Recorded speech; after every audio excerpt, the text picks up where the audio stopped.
پاکستان له افغانانو سره بل دښمنی پیل کړه او په افغاني توکو یې بندیز ولګاو. دا چې پاکستان پر کومو افغاني توکو بندیز لګولی او لامل یې څه دی، په دې اړه دغه راپور واورئ او خپل نظرونه هم را سره شریک کړئ. پاکستان له افغانانو سره بل دښمنی هم پیل کړه او پر افغاني توکو یې بندیزونه ولګول چې له مخې یې په تورخم کې افغاني انګور هاخوا نه پرېږدي.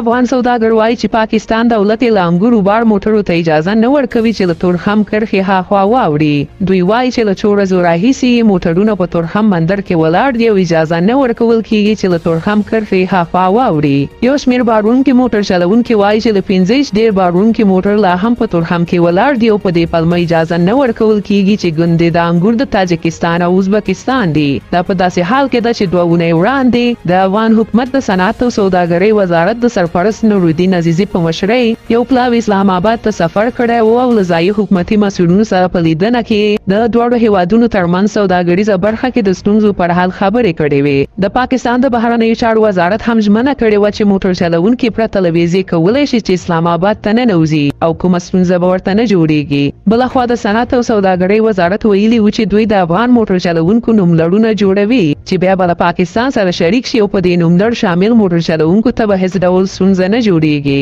د یادولو وړ ده چې څه موده وړاندې د سوداګرۍ وزارت د پاکستان د کراچۍ بندر څخه د سوداګریزو موټرو د خلاصون خبر هم ورکړی و، خو تر اوسه پورې د یادو کانټینرو څه معلومات ونه شول او نه هم په بازار کې د خوراکي توکو بیې ښکته شوې.